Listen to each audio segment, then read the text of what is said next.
If you like Star Trek and Star Wars and you like ship battles, you'll like this channel. And if you like what you see, please subscribe and make a comment. It helps. It really does. And with that being said, let's get started.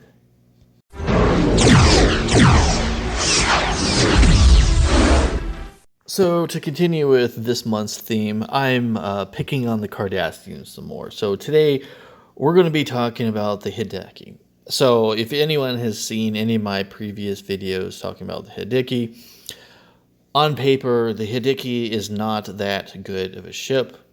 It doesn't really have a lot of firepower. It doesn't really seem to have that great of shields. And as far as armor comes, it's good for a ship of its size. But this ship is not capable of taking on any other starship on its own. It's almost, in my opinion, relegated to being a fighter. And even at that, I don't think it's that good at that because it's too big to be a fighter and not really big enough and strong enough to be a good support ship. Or is it? So that's the real question about this. So I was trying to do an analysis of just the ship composition that you see with the Dominion lineup. And when I look at that, I was trying to think to myself, okay, I know that during the episode, you see the fighters come in and they fight and they bomb, and these guys seem to be helping the Galors out.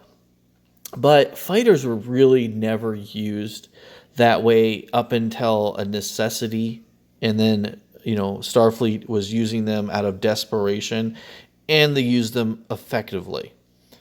So I don't think these ships were designed really to take on fighters. And I started thinking, what possible role could they have? And so that's what this fan theory is going to be. I think there is an argument to be had that they are an anti-torpedo ship. And when I say that, they're like a gunboat. They're there to shoot down incoming torpedoes to protect the valuable assets, the Galor. And when I thought about it that way, and I thought, well, let's look at the data and let's see if this is feasible or if this would even be worth doing. And when I looked at that, I think that there is an argument to be had. Now, I'm not sticking with this, and I'm not going to tell you this is it and this is what it should be. If you know something I don't, feel free to share with me in the comments. But with that being said, let's get into the theory. So to understand my theory, we first must pay attention to the composition of the ships. So we can see that there is this Galor that's being fired upon. And we can see there's two Jem'Hadar fighters behind it. And we have about 3 Hidikis that are just hugging this Galor. And so I started thinking to myself, why would that be? Why are they like that? Why are they just not having a bunch of Galors sitting up there, since that's the better of the ship, having these as rear guards or using these as fighters like the Federation? But they're not doing anything like that. Why are they just sitting there? Why are they just protecting the Galors? Why are they so close to the Galors? Well, this could be why. Now, obviously, the first part of the theory is you got to look at the composition of the ships. Why are the Hidikis in the front with the Galor, and why are the Dominion bug ships sitting in the back? And when you evaluate this, there is a good reason for this. So imagine you're on the front lines, and these are the ships that you're working with. These are the tools of the trade. You need to trade something to get something. So let's look at the firepower of these ships first off to get a understanding of their value in a defensive and offensive role. So right off the bat, that Galor is putting out a lot of damage per shot at 168,750. That is a significant amount of firepower coming from that ship. And then when you look at the firepower coming from the Jem'Hadar, it's double that of the Hidikis. Now, this is a point value scale of 1 shot. So that 168,000 is coming from the heavy spiral wave disruptor cannon. Now, the Hidikis are using 32,500. This is a medium spiral wave disruptor cannon. And the reason it's what it is it's about half the power of a Cardassian spiral wave disruptor cannon. The spiral wave disruptor cannon you see before us has been modified and upgraded by the Dominion. So I don't really think that the Dominion would have had enough time or would have cared enough to upgrade the Hidikis. So I'm going to leave them with what they had prior to the Dominion. That's just my thought. And then we know that the 65,000 that we see that's coming from a Jem'Hadar Polaron beam weapon is said to be significant or equal to a Galaxy-class phaser. So that's where the 65,000 comes from.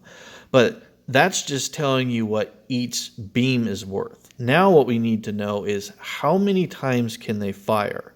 Because that will show you how powerful or how much they need or their limitations on reloading before they're ready to go for the next volley. So now let's look at that.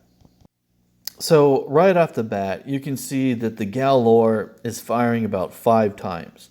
So that's a lot of damage, but it doesn't really shoot that much.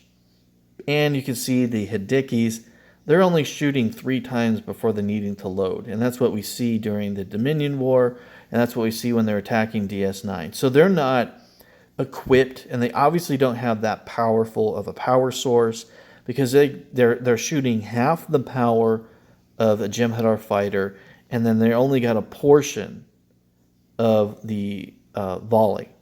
Now, when you look at the Jem'Hadar, one Jem'Hadar ship had fired 15 blasts on a Romulan warbird. Now, that's a lot. And we know the Dominion are technologically advanced, and they're even on the scale matrix. Starfleet is a 20, and and the Jem'Hadar are 21. And if I remember right, the Cardassians are an 18 or a 19. So there's technological gaps between the three, but we know that the Dominion are the most advanced of the major powers. But just because you have a powerful gun doesn't mean you're the best.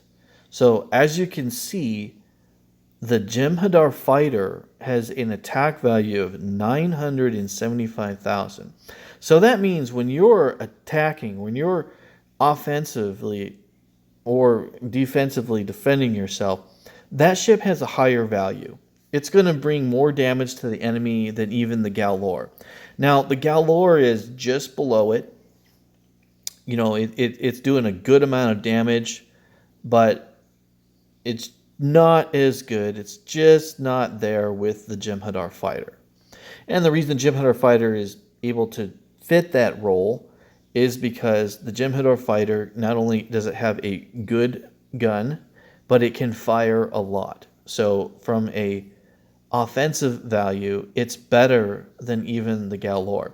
Now, obviously, the Galor on a one-on-one is better than a Jem'Hadar fighter. It can take more damage, even though it's not technologically more advanced. So with that being said, what would be the role of the Hidiki? Why am I talking about the Hidiki? Why do I think that it would be a torpedo boat? And why would that be valuable to the lineup? And this is the reason. So the reason is, imagine that you're in a formation. Federation's biggest advantage over most of the other powers is the fact that they have strong shields and they have really, really powerful torpedoes. So they can hit you with powerful torpedoes.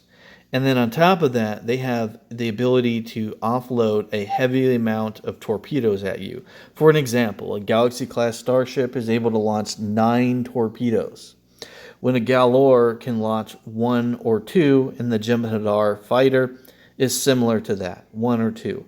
So you're having a huge offset of torpedo volleys when it comes to combat. So if you're the Dominion, you want to be up close and personal and not fighting from far range.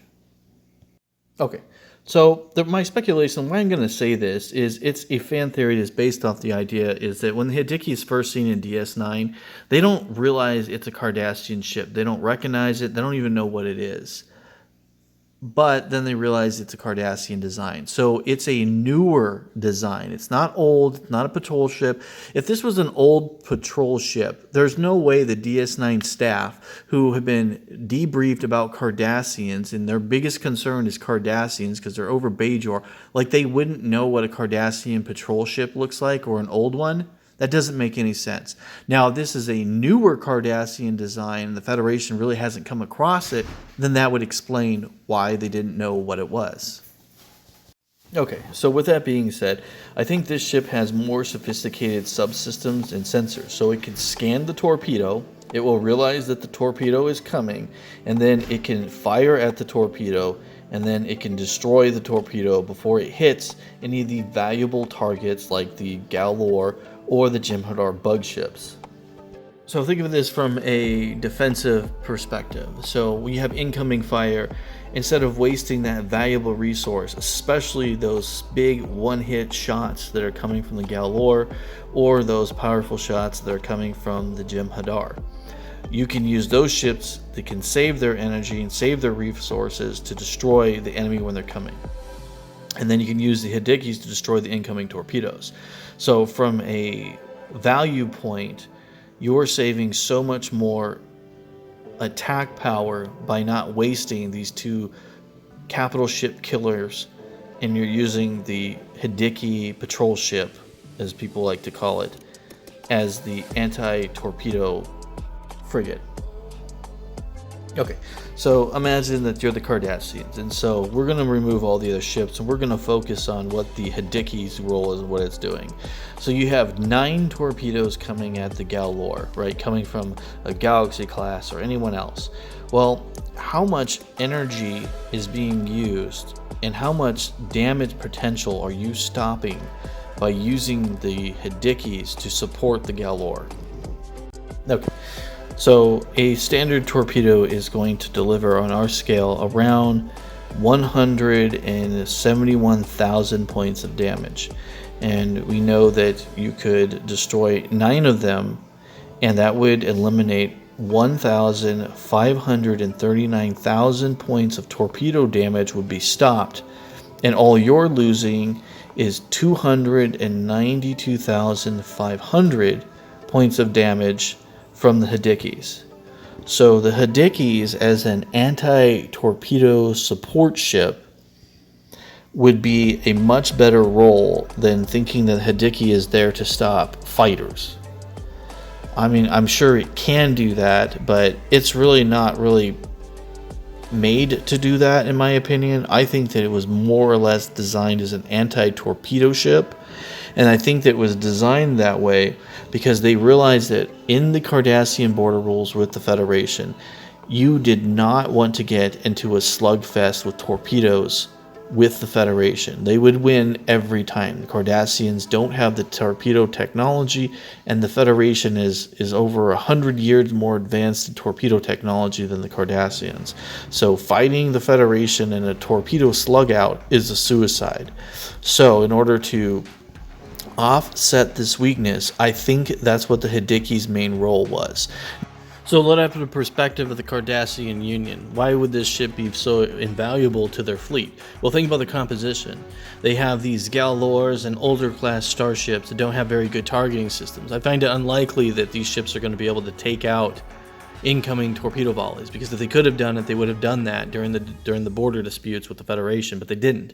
So if they knew that there is a huge technological gap between torpedo technology that they can't bridge, then they're going to have to offset that torpedo technology. And the best way they could do it is by using smaller ships that are expendable, that have good targeting systems, that are good enough to hit small targets coming in. And so that would be what I would do, and that's what I think the Cardassians done. Because you have to remember, the Cardassians are not a stupid people. They're not a stupid power. They're one of the biggest powers in the galaxy. So they're not fools, and they know how to fight. The Cardassians are a smart and dangerous people. We know the Federation and the Klingons have both talked about how dangerous and sneaky the Cardassians really are. This ship doesn't have high survivability. It's not particularly that fast. There's really nothing about it that really screams anything. But if you think about this ship as something that's used to protect capital ships, to stop incoming fire, then this becomes a necessity. And this explains why the Cardassians has such a strong focus on the design of their fleets, using Galors as their big gunship, and then using Hidikis to back them up. Why not use other ships? Well, it's because, in my opinion, these ships are reliable, they have good targeting systems, and they're going to be able to take out torpedoes as they come in, and they're not wasting torpedoes taking out other torpedoes. They're going to use that heavy spiral wave disruptor cannon, which is a medium spiral wave disruptor cannon located in the front of the ship, and that is a good weapon. We know Cardassian weapons are able to fire even further than Federation phasers. And we know obviously torpedoes can fire further than phasers. So you think about the spiral wave disruptor technology that's being used here, it's a mid-range weapon. So as those torpedoes come in, they can be blown up by the Hidikis. And if it's no torpedoes coming in, then they can give a small amount of support because they have a spiral wave cannon located in the front. Though it is a medium range or a medium spiral wave disruptor cannon, it still would probably have that range that the spiral wave disruptor cannons have. Now, a spiral wave disruptor and a spiral wave disruptor cannon are two separate weapons. So remember, the cannon is the forward-facing big beam coming out of the Galor's navigational deflector dish. The small beams seen on the sides of the ship are spiral wave weapons. So on the screen before us is what I think the Cardassian fleets they're going to look up that are modern Cardassian fleets. I think the Hidiki and I think that the Galor, they have better engines than previous Cardassian ships. Cardassian ships aren't typically very fast. And I think that the Galor and the Hidiki go together because, number one, the Galor needs support from torpedo fire, but the Hidiki is newer and has better engines and can stay with the Galor. Because you know the Galor, as far as the ships goes, that's like the best that the Cardassians have. So this is a modern fleet that I think you would typically see in an actual Cardassian fleet that was in the impression or knew that they're going to go against Federation starships. I think that they would use the Hidikis for support to guard them from torpedo fire while they move in close for the kill. Well, my Trek War fans, I appreciate you guys watching this video. If you guys have any different ideas, please feel free to share that with the community in the comments section. All your guys' comments, I very much appreciate it. And with that being said, I hope you guys enjoy the rest of your day.